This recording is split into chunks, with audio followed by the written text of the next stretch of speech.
What do you got for me? Reagan's not buried here. He's actually buried in California. You saw this Look at everybody's Library.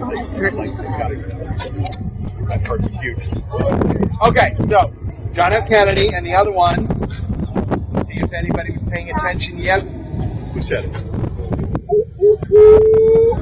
William Howard Taft. Very good. William Howard Taft. Yes, yes. Riley, he knows because you were in my third grade class. Right? There you go. No, His third grade teacher taught him everything. Everything I learned from my third grade teacher. Okay. All right. So if you serve the three branches of government, you can also be buried here. Behind me is what they call Supreme Court Justice Hill. See Harry Blackmun, the Thurgood Marshall, and Potter Stewart, William Brennan, and actually this is the grave. See the big tall black one with the Star of David on it? This is where Ruth Bader Ginsburg was president. Predeceased. Oh, there's a big word, predeceased. That means he died first. Okay. Chief Justice William Rehnquist is down again. Okay. Thurgood Marshall. You guys ever heard of Thurgood Marshall? Yeah. Who's Thurgood Marshall? Bueller? Bueller? Anyone? Bueller? What's that? He was the first African-American Associate Justice of the Supreme Court. Now, Thurgood Marshall was born in Baltimore, Maryland, about 50 miles north of here. When he was in high school, he used to get into trouble all the time. He'd get sent to the principal's office. The principal didn't even know what to do with him. So, in exasperation, the principal finally said, "You read the Constitution. That's your punishment." Career path. After he graduated from high school, he went to Lincoln College in Pennsylvania. After he graduated from college, he wanted to go to the University of Maryland Law School, but he could not get in. Why? He was black. Exactly right. Would be the word I would use. Exactly right. So he went to the university, he actually went to Howard University Law School in the district, and in 1933, Marshall finished first in his law school class. After he passed the bar, the first thing Marshall did was he sued the University of Maryland Law School, and he won. Now I know this is a little early for you guys, but for my adults, if you guys want to phone a friend, anybody know the most famous case he argued before the Supreme Court?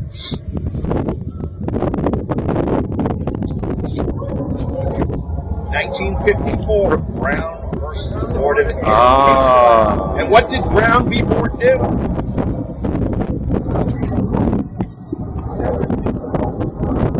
Separate opinions leader, right? Separate ridiculous. Yes, separate is not equal.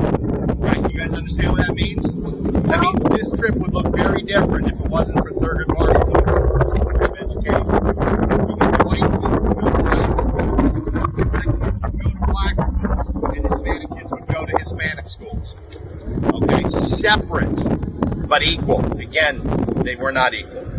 And that's because of Thurgood Marshall. After Brown versus the boards, then you, hotels, restaurants, things like that. Yes, sir.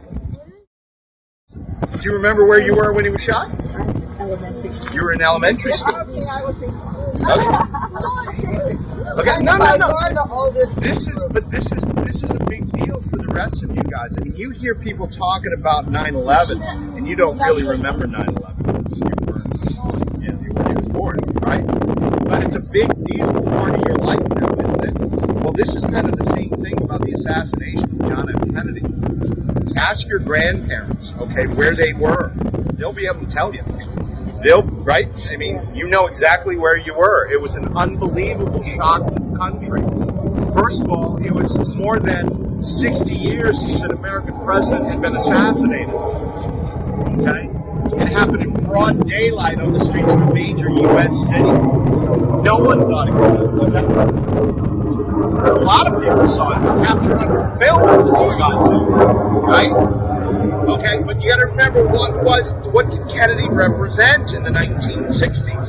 You got to remember who was president before him. Dwight D. Eisenhower. At the time, he was the oldest president. John F. Kennedy was the youngest president elected. Okay? What's going on in the early 1960s? The space race. John F. Kennedy is saying, oh, by the way, we're going to the moon. What? We're going to the moon? He's saying this 60 years after leading scientists of the day said man will never fly. Now this guy's saying we're going to the moon. So Kennedy's administration was called the New Frontier. Everything was possible, including going to the moon. Then to have it end in a moment's notice. In Dallas, it was an unbelievable shock, not only to the country, but to the entire world. So the country mourned, yes sir. Did you start the Manhattan Project? The answer is no. It started as a reversible okay. But you're not far off when we're talking about nuclear weapons, are we? Probably the hallmark of the Kennedy administration was he's handling off the Cuban Missile Crisis. You guys know about the Cuban Missile Crisis? It's pretty simple, right? There's Cuba, 90 miles from Florida. Missiles, what kind of missiles? Nuclear Russian missiles, okay? And where are they pointed? Here, there's your crisis. Not just Florida, here, the entire East Coast. You guys would have been hit too. Okay, yes, they said the only places that wouldn't have been hit were Alaska, Hawaii, and part of Washington. Okay? Washington State, excuse me, thank you for the translation. Okay, so Kennedy's military advisors, some of them buried in the cemetery, were advising the president to invade Cuba or at the very least to bomb Cuba to get rid of those nuclear missile silos, right? But Kennedy's little brother, Bobby, also is Attorney General, counseled him otherwise. Let's put the Navy around Cuba, make sure nothing gets in and nothing gets out. That is a course of action that the president took, and it's a good thing too. Because after the fall of the Soviet Union, documents released said that had the United States invaded or bombed Cuba, that the Soviet Union was going to attack with a nuclear strike. We would have then turned, sent our nuclear arsenals back. If the president had listened to his little brother, none of us would be here right now. So I give the Kennedys high marks on that. Now the Kennedy gravesite is most notably marked by the eternal flame. Guys, can you just slide this way a little bit so I'm not blocking the whole sidewalk? The eternal flame was the idea of the First Lady, Jacqueline Bouvier Kennedy. Mrs. Kennedy was very proud of her French roots.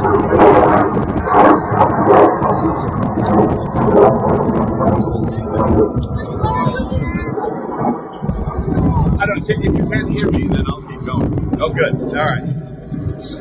Okay. So Mrs. Kennedy got the idea of the eternal flame from the Tomb of the Unknown Soldier in Paris, France. Okay, under the Arc de Triomphe.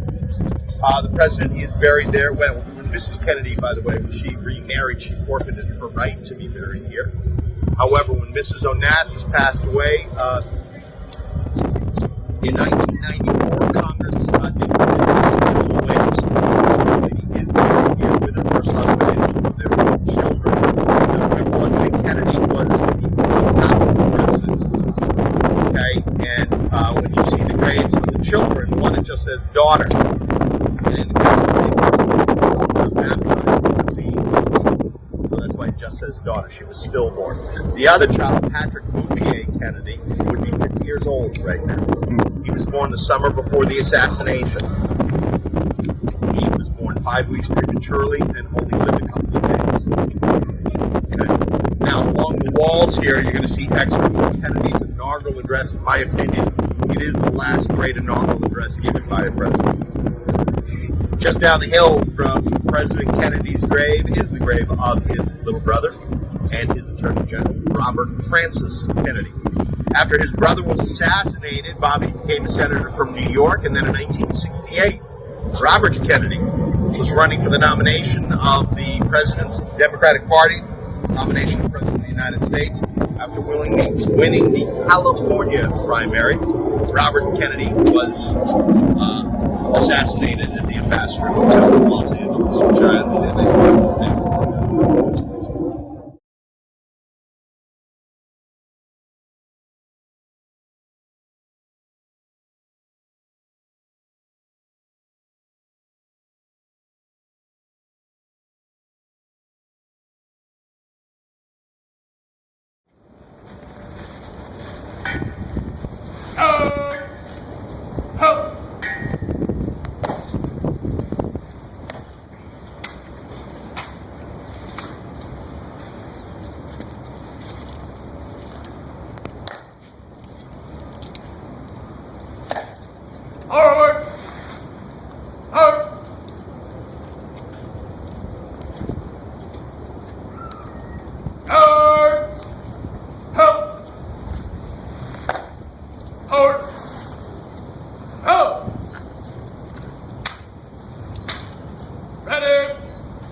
I'm going to start with actually, why are they out there in the first place?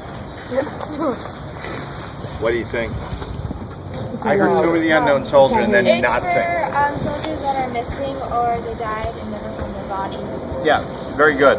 When you have an unknown, and see, this is the interesting thing too, now there'll never be another unknown.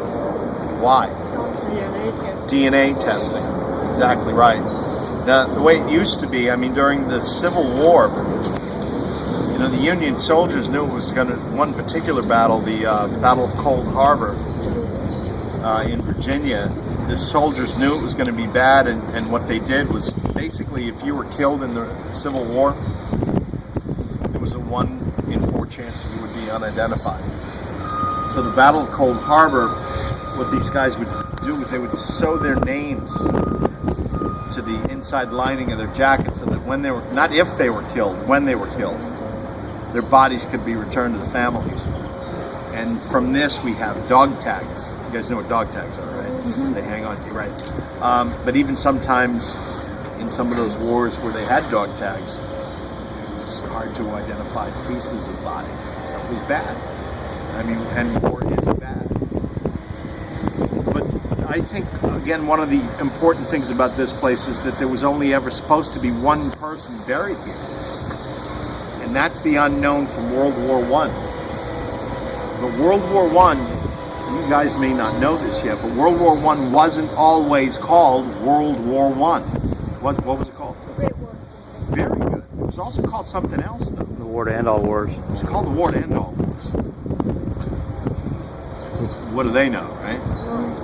Right, so Belgium, France, Great Britain, Australia, all allies of ours in the war to end all wars. They were going to build a memorial tomb to an unknown soldier killed in what was supposed to be the last war ever. So, although the United States was late to World War I, we still lost more than 120,000. 120,000 in 18 months. Okay? So the United States sent a delegation back to France where many of the battles took place. From 4 different national cemeteries, they exhumed or dug up 4 bodies of unidentified soldiers killed in what was supposed to be the last war ever. So they put them in identical flag-draped caskets. Then they gave a Congressional Medal of Honor winner, a guy by the name of Sergeant Edward Younger, who is buried here at the cemetery. He was given the task of choosing the unknown that would be buried here. How do you choose something like that? Do the meeny miny mo. I don't know what I would do, but what Younger said he did is he walked around the caskets and he walked in between them for just a minute or two. He said every time he went by one particular casket, he felt like he was being pulled toward it. He said later he got an eerie feeling that it was a friend of his. He placed a single white rose on that casket, and that became the unknown that would be buried here. The other 3 were reinterred or reburied in France. They brought the body of the unknown to Washington, D.C., where he lay in state in the rotunda of the Capitol for 3 days. And you're going to see that spot later this afternoon. Now, he was supposed to be buried here at Arlington at 11 o'clock in the morning on November the 11th, 1921. The 11th hour of the 11th day of the 11th month, the exact 3-year anniversary to the end of the war to end all wars. Now, have you guys ever heard that expression about being late for your own funeral? Yeah, some of you more than others. Well, going from the Capitol building to Arlington, the body of the unknown was caught in a traffic jam and was 2 hours late for his own funeral. This is the reason why they built the Memorial Bridge, which now directly connects Washington, D.C. with the cemetery.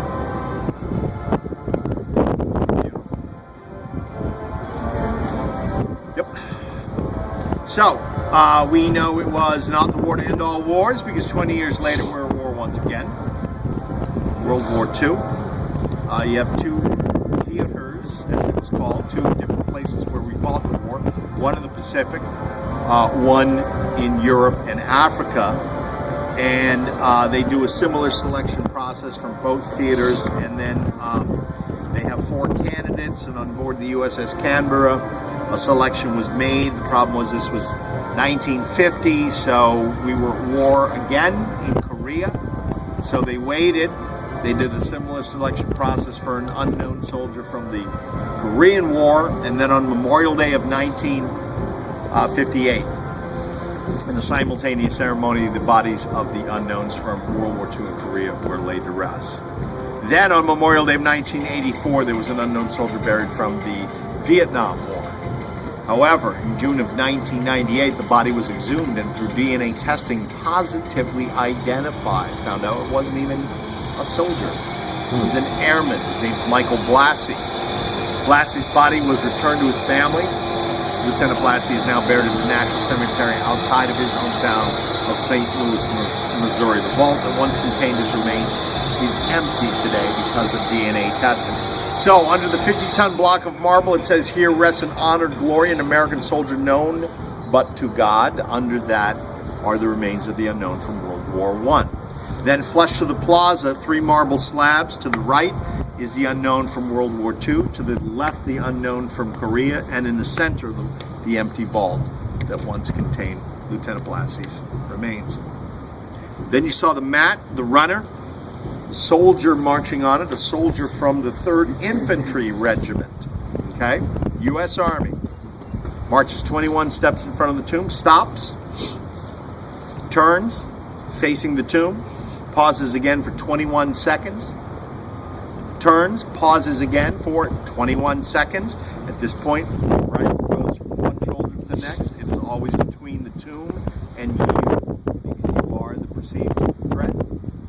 Then marches 21 steps back, repeating the process. Again, 24 hours a day, 365 days a year. Yes, sir. Why is it 21? Why is it 21? It was like you were reading my mind. Anybody know? What do you got?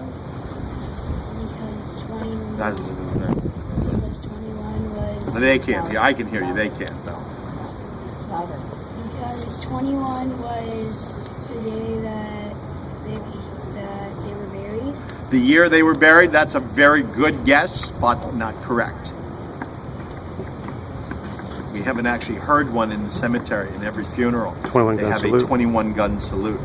What's that for, 7 though? rifles, 3 times. 3 times 7 is?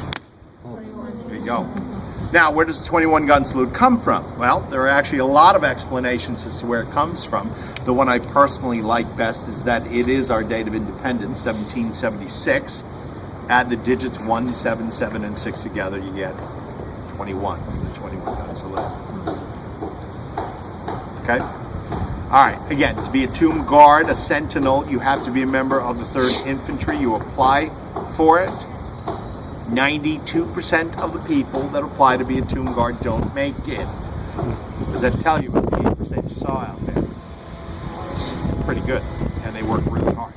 8 months of training. Stuff you've read on the internet about the size of their waist, 32 inches, that's not true. You have to be proportional. Okay, and I'm not just saying because I don't have a 32-inch waist. All right, but you have to be between 5'10" and 6'4". Okay, once you wear the badge of a tomb guard, you wear it for the rest of your career, and it's a big deal. They've only had 500 since their inception. Okay, yes, Ben.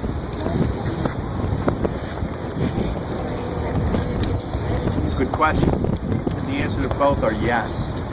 Okay, so why do we do it? And the answer is to honor and respect the sacrifices. Now, right here, guys, how many are going to serve in the military when you graduate from high school? All right, well, God bless you in advance, all right? But for the rest of you, you need to realize you have a choice as to whether you want to serve or not. And that's fine. I didn't serve. Okay, but it is very important for you. If you see somebody in uniform, you thank them. You thank them for doing something you don't want to do. And there's nothing wrong with not serving. I'm just saying make sure you appreciate those that do. You see somebody wearing a World War II, a Korea, a Vietnam, a Desert Storm, a Rocky Freedom hat, and you thank them for what they've done. Yes? When did we start? When did which start? The Twisted Heart. The tomb has been guarded since 1924. It's been guarded 24 hours a day since 1937. Yep. Sir. Like, do they stand there because they're just Do they stand there because they've been? No, it is to honor and respect the sacrifice that has been made. However, there is at least one attack that I am aware of back in the early 1980s. Yes. When do they switch out the guards? Like, when do they? Top and bottom of each hour, and then after the cemetery closes at 5 o'clock, it's 2 hours. They're on duty for 24 hours. Then they're off duty for 24 hours. On duty for 24, off duty for 24, on duty for 24, off duty for 48. But when they're off duty, guys, I want to make very clear about this. It's not like they're going to the beach, and it's not like, the guy that just went off duty is down there eating bonbons, right? Everything is geared to the next walk. Everything is geared to the next walk. When they have a day off, they get a haircut. Every day off, they get a haircut. Okay? Yes, sir. They can, yes. In fact, during the Vietnam War, there was a sentinel who, after his hitch here, was shipped out to Vietnam and was killed in country. And he asked if he was killed in Vietnam to be buried as close to the tomb as possible. And he's buried out in this section over here. Yep. Yep. How do they eat food? Mostly with their mouth. When? when they're in the tent. Now remember, they're not walking for 24 hours. So they can actually eat during that 24 hours. But one thing they can't do is sleep. Can't sleep when you're on duty. Wow. You ready to go? Yes, sir. When you're on duty, are you allowed to Yeah. Sure. Yes. Sir. what do they do when they're in that box? When they're boxed, they're calling Domino's for their lunch. Really? No. Now, usually what happens, what do you suppose rule number 1 is if you're a tomb guard? What do you think? Respect. Oh, that's true. That's all very true. But is that not rule number 1? No talking? That would be like rule number 3. Follow all rules and procedures. I don't know. Be bold. Follow all rules and procedures. Yes, absolutely. And one of those rules is when you're taking your rifle from one shoulder and putting it on the next, or when you're flipping it around, you don't drop the weapon. So sometimes what they will do is they will go into the guardhouse and they will spray water on their gloves, which creates a little tack for the weapon. Because again, rule number 1 is don't drop the weapon. In 16 years, I saw it, or I should say I heard it for the first time last year. Yeah, I was sitting there and I was doing something on my phone and then I heard it. It was like shattering glass in a car accident and I mean wailing of children. It was like whatever the worst sound you can think of. That's what it was. And then some kid said, "I got it on videotape," and he showed it to me. It wasn't even the sentinel that dropped it; it was the sergeant. Right, exactly. And this is just like, oh wow, this is not going to go well for him. It's just not going to go well. No, it's not loaded. It's not loaded. Remember? Well, what is the point? Right. Well, let me tell you one thing. I mean, I was sitting there in the front row one time, and I had a family with me, and the little, I don't know, he was like 3 years old. He goes out into the plaza under the railing, and he's not being, but he doesn't know what the railing is for. And the sentinel stopped, brandished the weapon, squared himself between the tomb and the intruder, and barked at this kid. "It is requested that everyone stay behind the..." Now, I like to think I don't scare easily. I almost wet my pants. And the mother's just like grabbing the kid and pulling him back like that. Brian actually had one. Brian is like, this is the things that happen to Brian, right?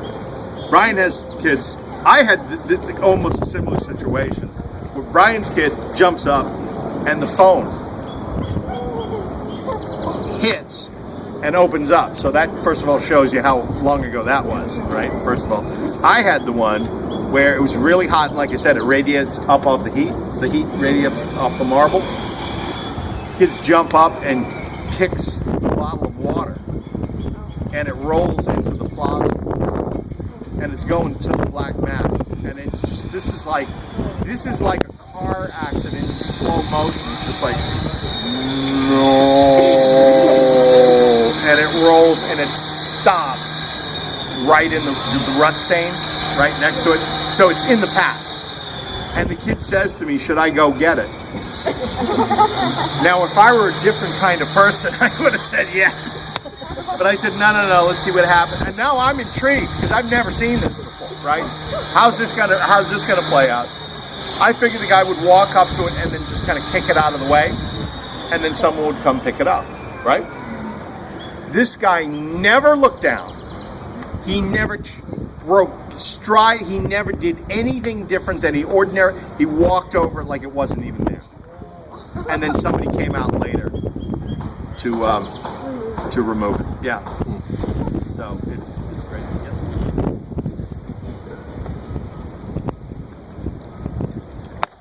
Ladies and gentlemen, may I have your attention, please? The ceremony that you are about to witness is an army wreath laying ceremony to be conducted by Bethlehem Lutheran School. It is requested that everyone remain silent and standing during this ceremony. All military personnel in uniform will render the hand salute, and it is appropriate for all others to place their right hand over their heart upon the command of present arms. Thank you.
Order!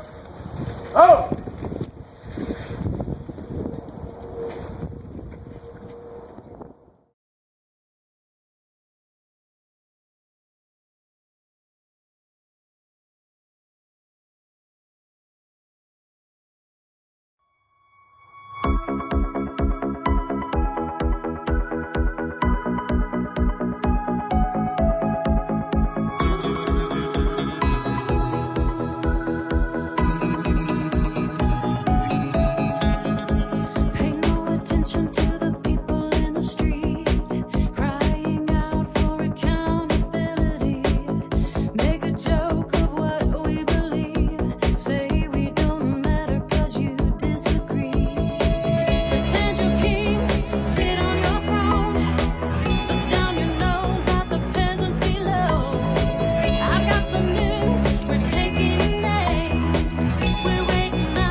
While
if you were coming to visit George Washington, you wouldn't come up the way we came through.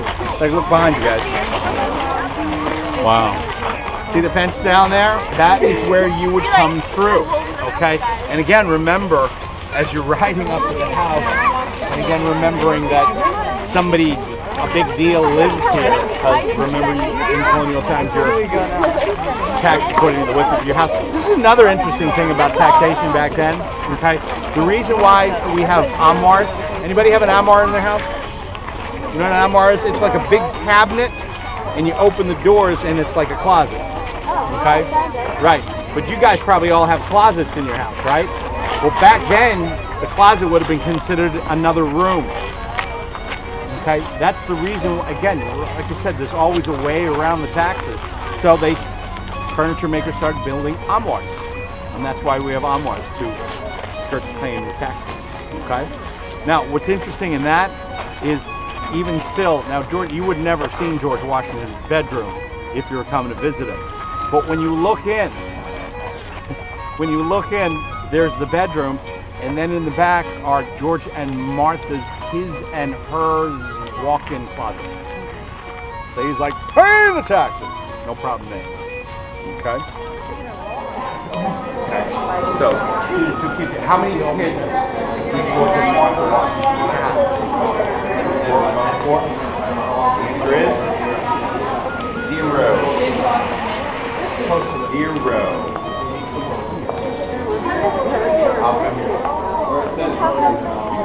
Martha, yes, way to go. Thanks for staying with it.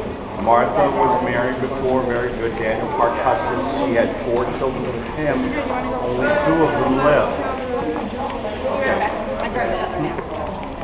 What's that? Yes. Grandchildren. Okay, so what happens next is Jackie Custis, John Parke Custis, who was the one that bought the land up there. He dies at Yorktown. Okay, not in battle, he died of fever. Awful way to go through the war, and you die at the last battle of the fever, right? These are his 2 children, and they grew up here. Okay, so, but we don't know. So one thing we do know is that because of his father's death, George Washington stayed in the colony. Okay, yeah, it's right. So here's this tragedy in this young boy's life we are the beneficiaries of more than 200 years later. Okay? Now another, I think, kind of interesting thing too is after his father died, George's older half-brother Lawrence becomes the main male figure in his life. And he wanted to do everything his older brother did, including go serve the British Crown in the Navy. But his mother says no. And, I mean, so he has a choice, right? He could have run away and joined the Navy, or he could have listened to his mother. Good thing he listened to his mother, right? Because even if he had served in the colonial Navy, how many American Navy heroes can you name from the Revolution? He would never have heard of George Washington. So good thing he listened to his mother, right? Okay. So George Washington's father dies, the property is inherited by Lawrence. Lawrence was the one that changes the name to Mount Vernon. Now it is not up on a mountain, but it is up on a bluff overlooking the Potomac River. It's getting sick on me here. What's going on here? Okay. Vernon comes from his commanding officer in the British Navy, Admiral Edward Vernon. So that's where we get the Mount Vernon from. Well, tragically, Lawrence Washington dies before the age of 40. George then leases the property from the widow and then buys it outright. So this is what he gets, just this thing here. Then he goes out and he goes up. One of the amazing things I think about Mount Vernon is the fact that George Washington designed all of this without the benefit of a formal education. So the question, one of the reasons why George Washington wanted in the Revolution, this is because, again, we think in terms of the Revolution of, oh, well, we were all against taxation without representation, and we were all against freedom, and we were all against it. No, guys, it was a lot more complicated than that. You had 13 different colonies And basically they were 13 different countries. Now, we were united by language, and we were united by British common law and the monetary system and things like that. But Ben Franklin, I think, summed it up best when he said, talking about revolution, that's going to be easier to get 13 different clocks to strike at the exact same time than it would be for the united colonies to come together, just like England. Okay? So that's how difficult this whole thing was, and it is, in my opinion, it's a miracle. So the doctors figured that if it wouldn't go down this way, Let's go up. up the other way, right? Not sure how that was going to help him, right? Well, it didn't help. So you know what they did? Bloodletting. You guys know about bloodletting? No. Okay, well you're going to learn this in the Middle Ages. To balance the tumors, as they were called, they would cut you and you would bleed. Okay? Well, then they realized that, well, when you lose blood, your body will go crazy making up for the loss of blood. When it's going crazy making up for that loss of blood, it's creating what?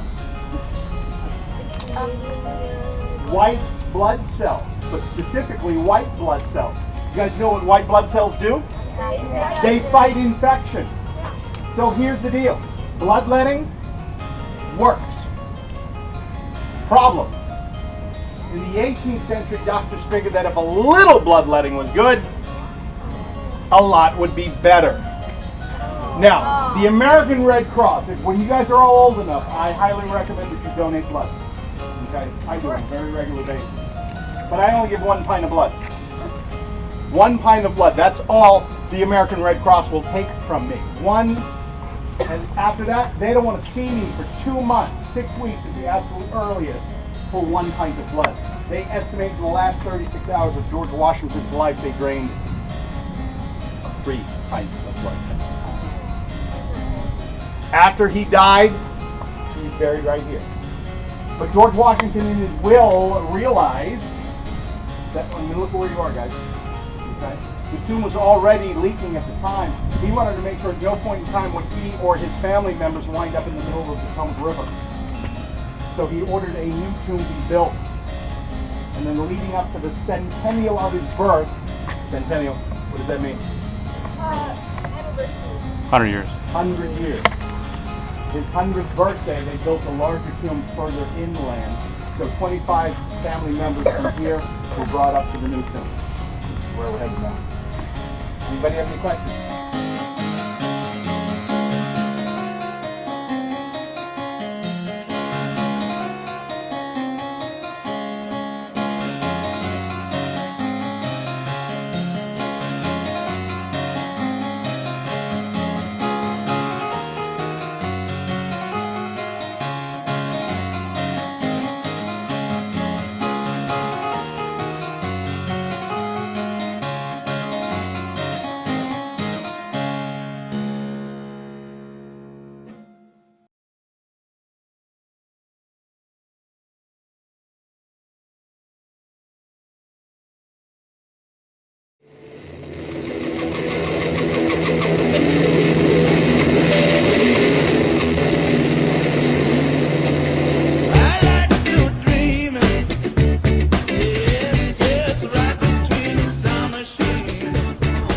Okay, this is the Vietnam War Veterans Memorial, and what I find kind of interesting about this is out of the more recent conflicts, this is the most recent, yet it's the oldest of the war memorials. World War II was dedicated in 2004. Korea was dedicated in 1995, but this was dedicated in 1982. Does that make sense to anybody? No, that's Kind of odd. Okay. Why? Why does that make sense to you? Well, because of my generation, and we intensely needed to have some sort of resolution. Well, and we raised the money. every war was kind of It was a very immediate thing. right, but this was different. Okay, the Vietnam War was different, and the reason why it was different is, well, first of all, in American history, there have been only 5 declared wars. Can anybody name them? Give me one. That was before we had a constitution. What do you got? Civil War, not a declared war. What do you got? What is it? French and Indian was before we had a constitution. World War I was a declared war. World War II was a declared war. Vietnam was not a declared war. Not a declared war. Iraq was not a declared war. Not a declared war. What do you got? First 2 Korean wars, there's only been one, and that was not a declared war. Spanish-American. Spanish-American was a declared war. What's that? No, We got the world wars. We got Spanish-American. I'll tell you what. I'm gonna help you with one. I'm gonna give you the dates. 1812 to 1815. There you go. All right. Very good. Very good. And one more. Afghanistan. Nope. The war with Mexico. The war with Mexico. Got Yeah, That's not Mexican. yeah, exactly right. You should Aren't we pen it on great? that. Okay. That one we Yes. said? Isn't that No, one you we got them said? all. Don't hurt yourself. Don't hurt yourself. We got them all. The War of 1812, the War of Mexico, Spanish-American, World War I, and okay. World War II. Of those 5 declared wars, how many have national memorials in Washington, D.C.? Just World War II national memorial. Okay? That's kind of crazy, isn't it? And again, remember that memorial opened just 10 years ago. Well, Vietnam, those 5 declared wars were pretty much all victories for us, weren't they? Yeah. That changes in Vietnam. Okay? Now, this is a very controversial period in our history, probably the most divided the country had been since our Civil War. But these guys went over to Vietnam like their fathers went to Korea or World War II. The difference was how they were treated when they came home. Okay, my father was a Korean War vet. He told me when he came home, he could hitchhike cross country wearing his uniform. He wouldn't have to walk more than a half a mile before someone would pick him up, take him to where he was going, sometimes buy him a cup of coffee or his lunch, all because he's wearing the uniform of a U.S. soldier. Okay?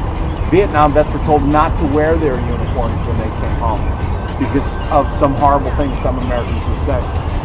All right. The reason why this is the oldest of the war memorials is this was done as an apology. Okay. Now the wall, as it's called, names on the wall, 58,282 names on the wall.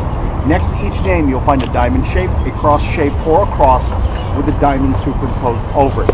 Diamond means they were killed in action. Cross means they were listed missing in action. If you see the cross with the diamond superimposed over it, they were missing, but they later recovered the bodies. When the wall opened in 1982, not all the vets cared for it because all it did was list the names of the dead and the missing. So 2 years later, they added the statue of the 3 servicemen you see here, looking down at their buddies' names on the wall. 10 years later, they added the Women's Memorial just down the path here. The Women's Memorial is also known as the Nurses Memorial. And 8 of the names on the wall are women. And it kind of shows you how the role of women has changed in the military. 8 women on the wall in a period of 16 years, and there are over 500 women that have been killed in Afghanistan and Iraq in 10 years. Oldest person on the wall, 63 years old when he died of a heart attack. Youngest person on the wall, 15. He lied to get into the Marine Corps. He was killed 1 month after he landed in. So, Why did people not like the veterans? well, they were holding the GIs responsible for decisions that were being made on Capitol Hill or in the Pentagon, which was very unfair. And you may have heard this even with what's going on in Afghanistan. I am against the war, but I support the troops. That did not exist in the 1960s and 70s. They were holding the GIs. The GIs were caught because you know what? There was something called the draft, and you went or you broke the law. We talked about a little bit about this in Arlington. So you went or you broke the law. Some broke the law and went to Canada. But the others that went because their country said you got to go. What do you do? And then they were treated. I'll tell you what. I'll tell you a story. I was here one time. It's very difficult. This war was also about stopping the spread of communism, but it got really complicated and really muddy. But I was starting to tell the story about, stopping the spread of communism. There's this guy over here, he's listening. And he's like, that ain't the way it happened. Let me tell you, I was there. So I looked at him, and I thought he looked about the age, and I thought, all right, let's see where this goes. And he's got the kids like this, and he starts in. He's all of 90 seconds into it when he says how Vice President Johnson had President Kennedy murdered, and I'm like, okay, boys and girls, we're gonna go this way, and this guy comes unglued. He comes unglued. So I start yelling at me. He's like, "You're the problem, and it's people like you." And blah, blah, blah, blah. I mean, he is like foaming at the mouth, right? So I get my kids and we're going down into the pit, as they call it. And we're right about where that lady is. And he's up on the wall, which, by the way, is trespassing. You can't go up there.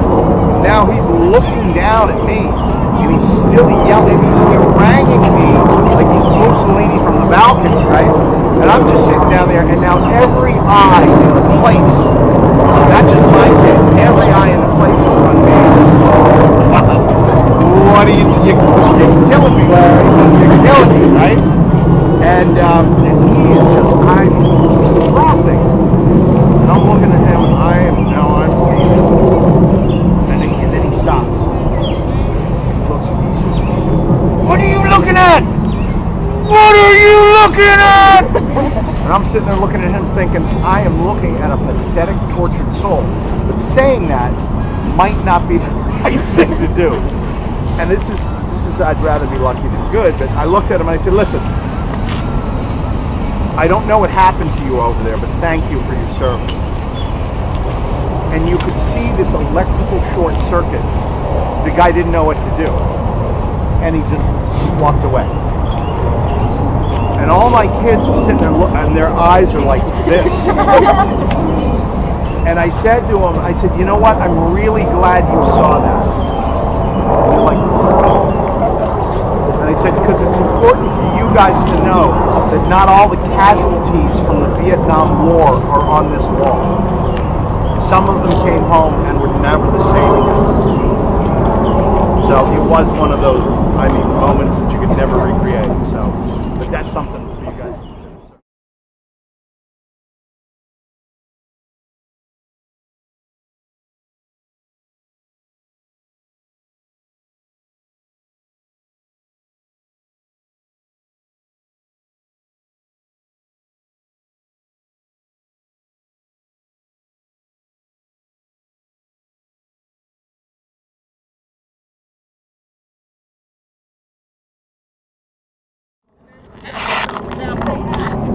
Victory! Freedom, very good. The Statue of Freedom. Bonus points. How tall is the Statue of Freedom? 18 feet. 19 and a half feet tall. No other statue is going to be taller than 6 3/4. 19 feet, because there is nothing greater than freedom. Let's take a look at Abraham Lincoln. He is 19 feet tall. However, you will note he's sitting down. Yeah. If he were to stand up, he'd be 28 feet tall. Oh. Lincoln's memorial is modeled after the Parthenon, which you would find in Greece. Lincoln's memorial is surrounded by 36 columns, which represent the 36 states in the Union at the time of Abraham Lincoln's death. Names of those states are written above each one of the columns. Just below that, in Roman numerals, the year it was admitted to the Union. Then above that, what they call the attic, you would find the names of the 48 states in the Union at the time the Lincoln Memorial was dedicated. You guys see California up there. Yeah. Very good, very good, very good. All right, now. All right, guys. Since then, of course, we've added Alaska and Hawaii. Alaska and Hawaii are right up here on the steps. Now, notice these the beige-colored granite steps. And take a look up and you see where it meets with the white marble steps. Right there on that landing, you will see a square that marks the spot where Martin Luther King Jr. delivered the I Have a Dream speech in front of about 200,000 people lined alongside the reflecting pool. Now, you guys have seen the speech a million times.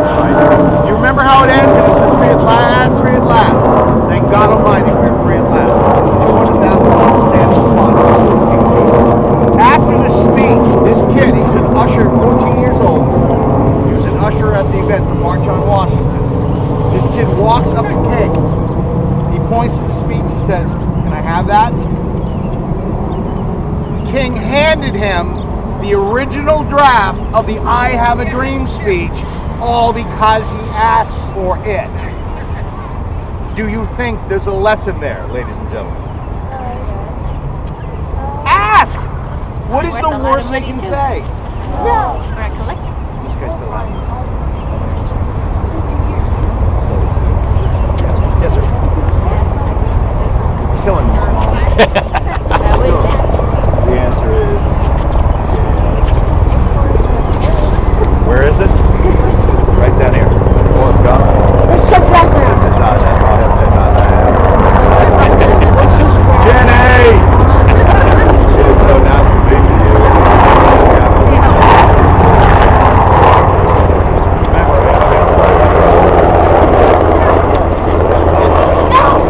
Alright, so we get up there, we're looking at Lincoln. On the walls to the right, you will find Lincoln's second inaugural address, probably the greatest inaugural address given by a president.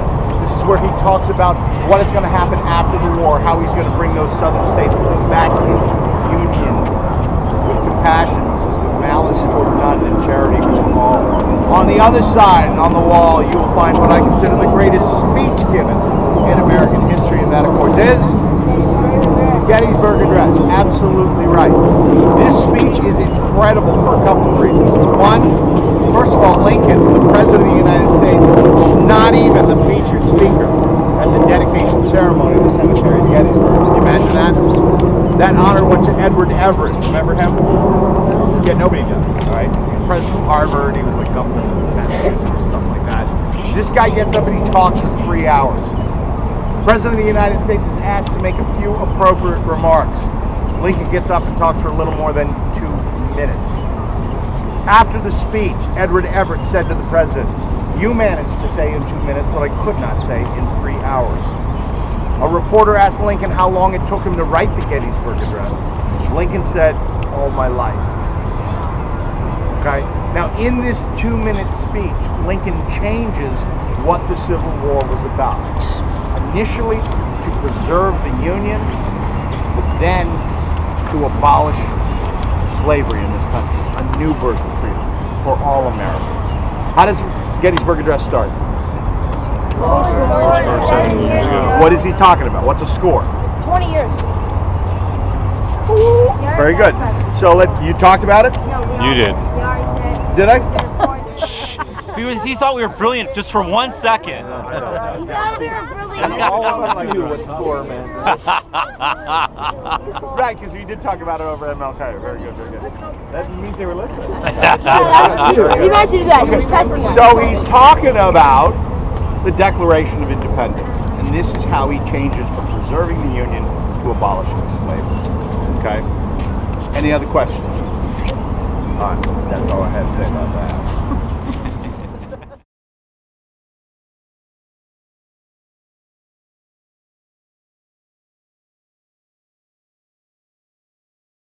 We are here in the Korean War Veterans Memorial, and the reason why I have you guys up here is, first of all, most people don't even realize that this grove of trees is part of the memorial.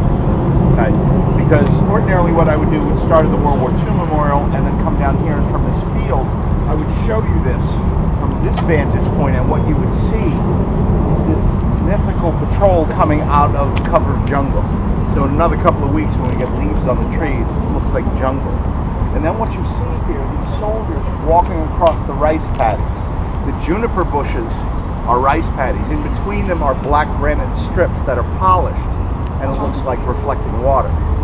Now, the Korean War, guys, took place between 1950 and 1953. This is right after World War II. So within 5 years of World War II, we were at war once again.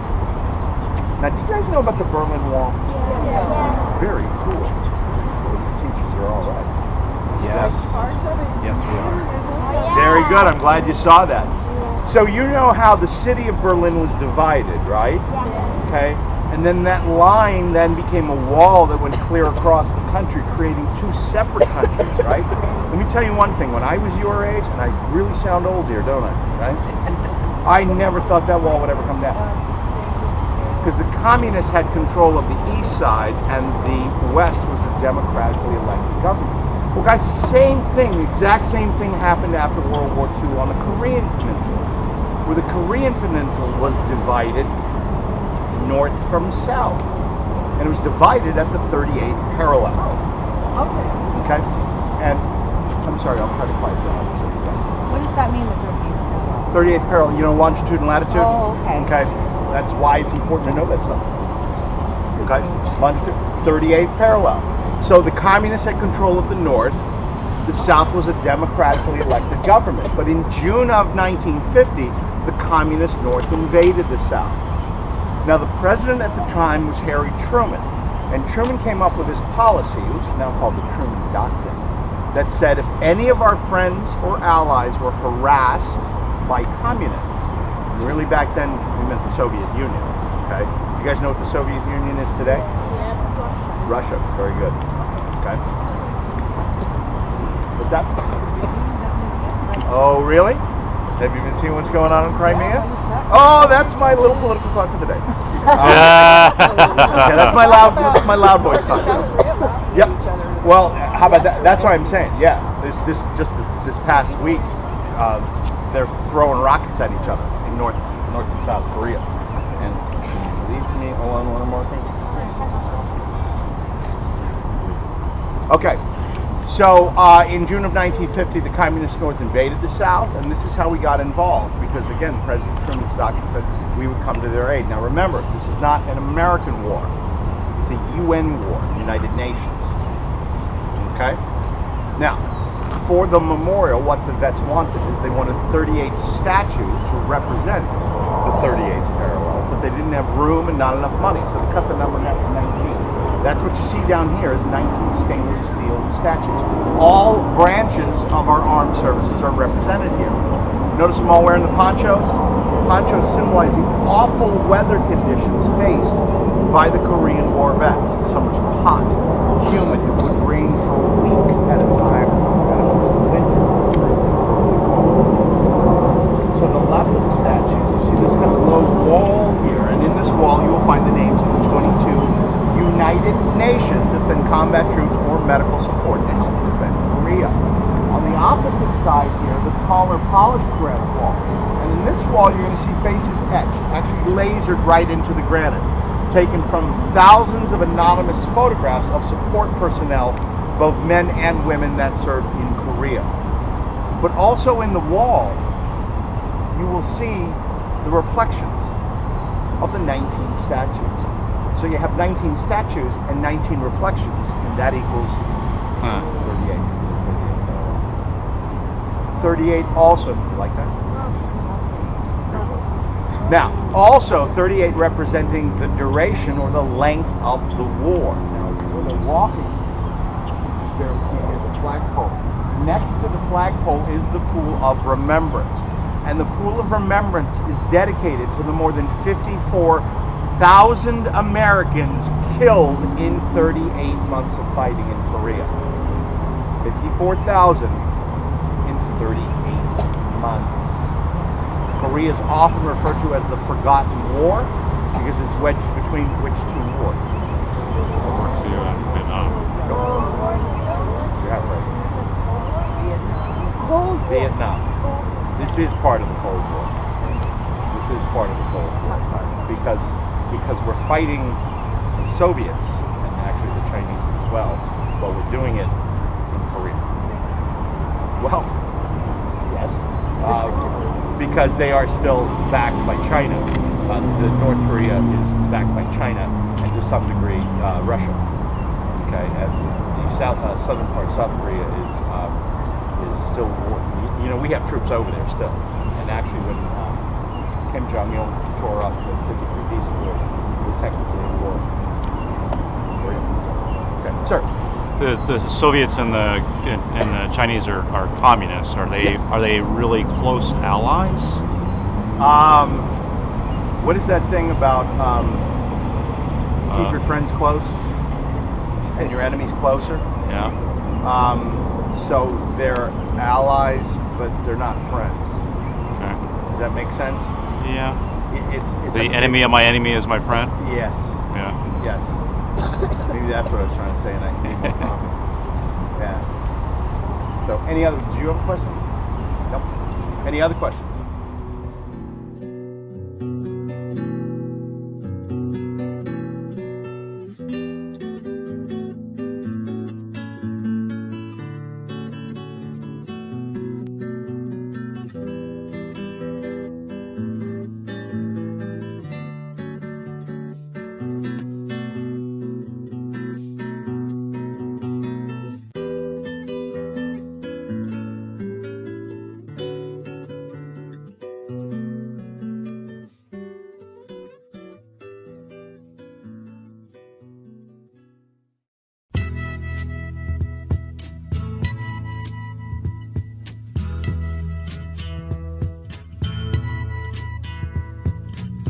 There's something happening here, but what it is ain't exactly clear. There's a man with a gun over there, telling me I got to beware. I think it's time we stop, children, watch that sound. Everybody look what's going down.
Keep three things in mind: space, time, and technology, because those are three areas that Jefferson's interested in.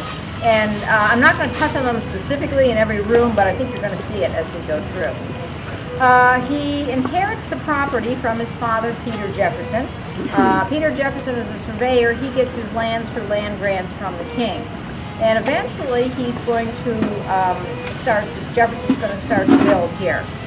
He starts building when he's 26. It takes him 40 years to finish building this house. He's constantly changing things.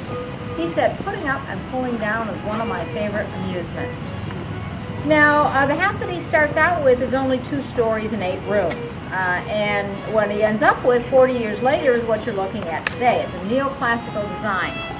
And it really is not small. It's 3 stories, 21 rooms, quite a bit different than the original one. And visitors have a hard time picking out the various floors. The long windows are the first floor. The square windows are the second floor, and those are at the bottom of the second floor room. And the third floor is hidden up behind the balustrade, and those rooms have skylights as windows. Jefferson's interested in weather. I guess you could call him a meteorologist of sorts. He records weather twice a day for over 50 years, and one of the instruments that he uses is right up here on the ceiling of the portico.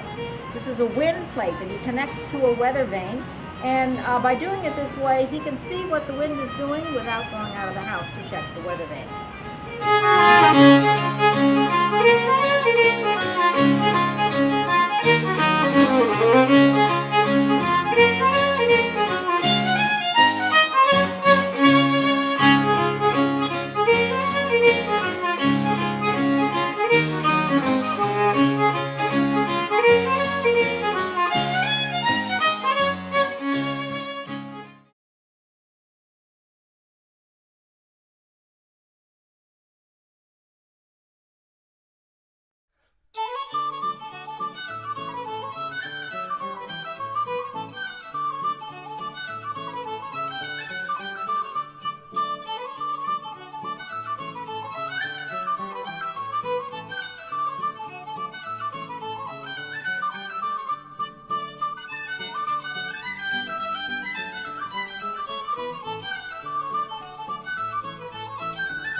this courtroom.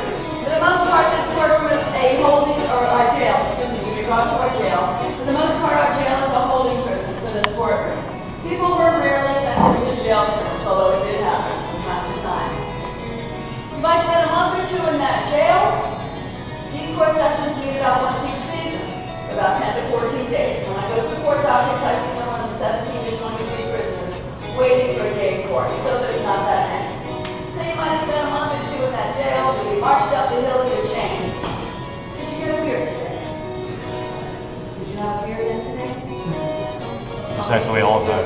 Well, after Mother's Milk, everybody is drinking what they call small beer. It's a local alcoholic beer up inside it. It's safer than drinking the water. It kills the bugs. So everybody gets one of those for the jail. Maybe you'll get one. Okay. You're right. He is guaranteed the right to a trial with an attorney. You're guaranteed that right if you can afford one. That doesn't change, by the way, to the 1920s. So if you don't have money or an education, you are at the mercy of the courts. He knows the law. He can tell you. And over here is a jury of 12 of your peers who are all free white males, 21 years old. Here in the city, probably members of the city council and that church vestry that I spoke about.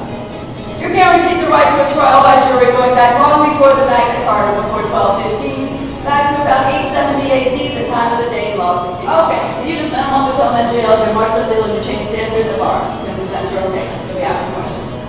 First question, did you steal a horse?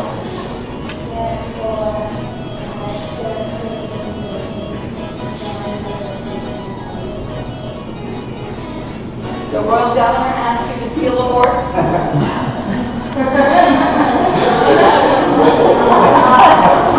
Is this the first time you ever stole a horse? You've done it before.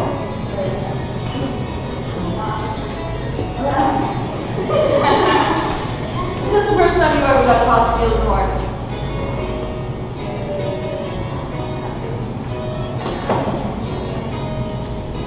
Do you know him? Yes. Do you think he ever sells a tree? No. Yes! Jury, talk among yourselves real quick. You got 10 seconds to decide if you're guilty. After the cross-examination, excuse me, I'm talking to remember. What did you decide? Stand up, chair, face the royal governor, and say the jury has found the defendant. The jury has found the defendant guilty. Thank you. Yes. Okay, everybody goes back to jail for the last day of the court's session. Everybody comes back. They line across the bar, in their chains. The governor hands down the sentences of life or death. Stand up, governor. Stand up, accused. And the sentences. You will be hanged like a dead. Gentlemen, ladies, thank you very much for seeing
could be larger than life, bigger than the world, living out the hopes and dreams of every boy and every girl.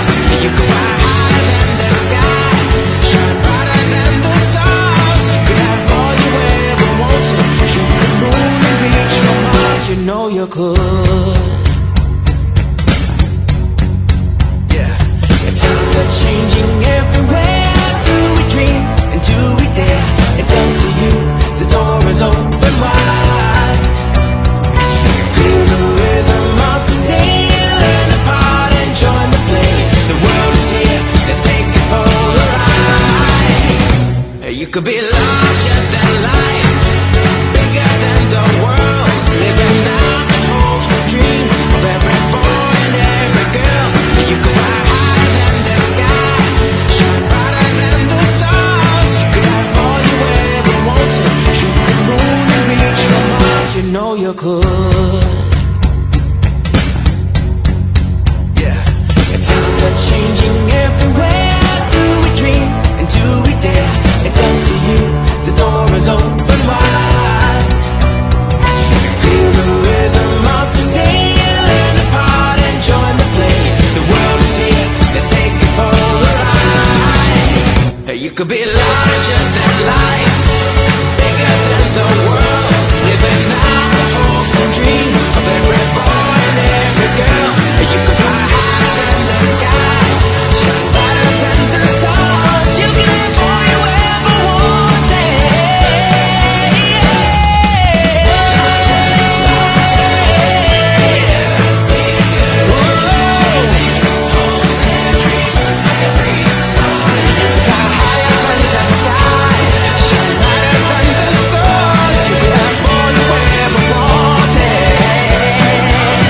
You know you could.